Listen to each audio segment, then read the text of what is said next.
В этом году не подвела погода. Осенние дни выдались холодными, но солнечными, и дождей практически нет. На уборку картофеля вышли несколько сотен человек. И работают тут целыми семьями. В основном это жители ближних сел и республик. Здесь люди могут не только заработать, но и запастись картошкой на зиму. Чем больше работы, тем лучше, говорит Зарема Бисултанова, которая приехала из соседней республики. Картошка очень вкусная, очень хорошая. Каждый год ездим. Спасибо братьям-ингушам за работу хорошую, позитивную.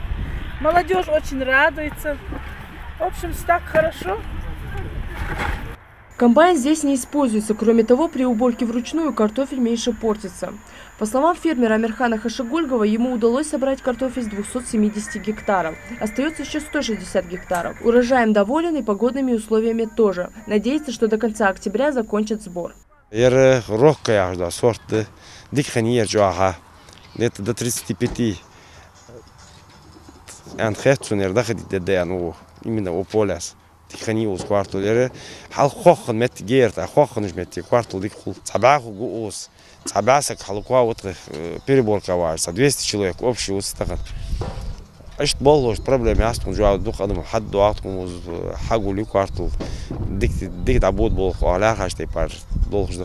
Не мелкая и не крупная, про такой картофель говорят отборная. На заготовительной базе часть урожая отбирают на семена, остальное идет на продажу. От покупателей нет отбоя, приезжают даже из других районов Ингушетии. Мадина Тахтарова работает в этой бригаде только первый день. По ее словам, она очень довольна работой и коллективом. В день каждый фасовщик успевает собрать 20-25 мешков. Сортируется картошка на 2-3 сорта.